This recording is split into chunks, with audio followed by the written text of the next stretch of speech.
চৰকাৰে এটা ব্যৱস্থাপনা কৰিছে ৰাষ্ট্ৰীয় শিক্ষানীতিৰ আধাৰত ডিজিটেলাইজেশ্যনৰ কাম কৰিছে আৰু এই শিক্ষা হেতু এপৰ জৰিয়তে শিক্ষকসকলৰ উপস্থিতি নিৰীক্ষণ কৰাৰ এটা ব্যৱস্থাপনা কৰিছে। আমি তাক স্বাগতম জনাইছোঁ।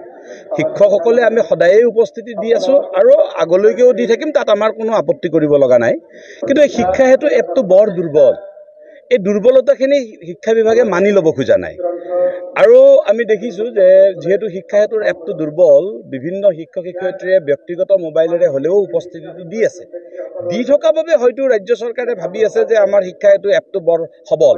কিন্তু আমি এনেকুৱা নজিৰো আমি বিভাগক দিছোঁ, তথ্যসহ বিভাগৰ উচ্চ পৰ্যায়ৰ সঞ্চালক আৰু আমাৰ এলিমেণ্টাৰী ডাইৰেক্টৰক আমি এনেকুৱা তথ্য আমি দেখুৱাইছোঁ য'ত এগৰাকী ছাত্ৰৰ অনুপস্থিতিৰ কাৰণ মেটাৰনিটি লিভ হিচাপে আমি দেখিছোঁ, বা আজি আমি 8টা বজাত উপস্থিতি দিয়াৰ পিছত সেইদিনাখনৰ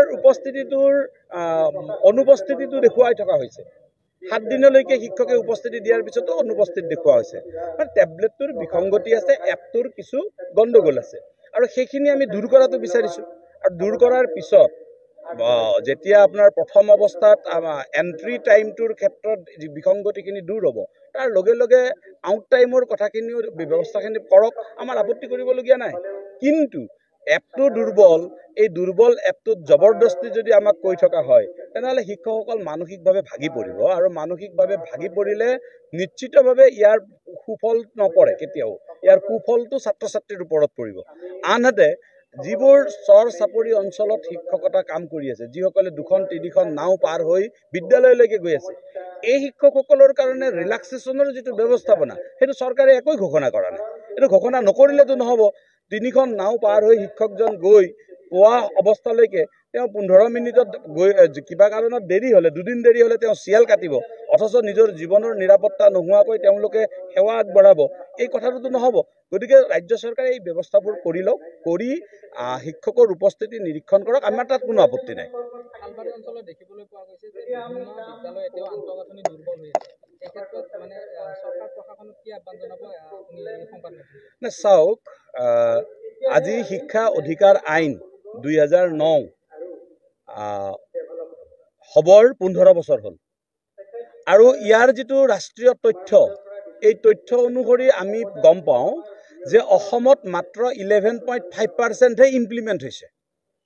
ৰাষ্ট্ৰীয় যিটো RTE এক্টে কৈ থৈ দিছে যে RTE এক্ট মতে প্ৰতিখন বিদ্যালয়ৰ আন্তঃগাঁথনি সুন্দৰ হ'ব লাগিব, প্ৰতিখন বিদ্যালয়ত আপোনাৰ পৰ্যাপ্ত পৰিমাণে শিক্ষক থাকিব লাগিব, ইত্যাদি ইত্যাদি কথাবোৰত RTE এক্টৰ যিটো ইমপ্লিমেণ্টেশ্যনৰ হাৰ, সেইটো অসমত হ'ল 11.5। আৰু আজি এসপ্তাহ দিন আগতে শিক্ষা মন্ত্ৰালয়ে এটা তথ্য দিছে ভাৰত চৰকাৰৰ, যে আজিৰ তাৰিখত অসমত 3000তকৈ অধিক এজনীয়া শিক্ষকৰ বিদ্যালয় আছে আৰু এই বিদ্যালয়বোৰত অতি সোনকালে পৰ্যাপ্ত শিক্ষক নিযুক্তি দিয়াৰ কাৰণে কেন্দ্ৰীয় চৰকাৰে অসম চৰকাৰলৈকে নিৰ্দেশনা পঠিয়াইছে। তাৰ পিছত আপুনি হালবাৰী বুলি নহয়, সমগ্ৰ অসমৰ অৱস্থাটো একেই।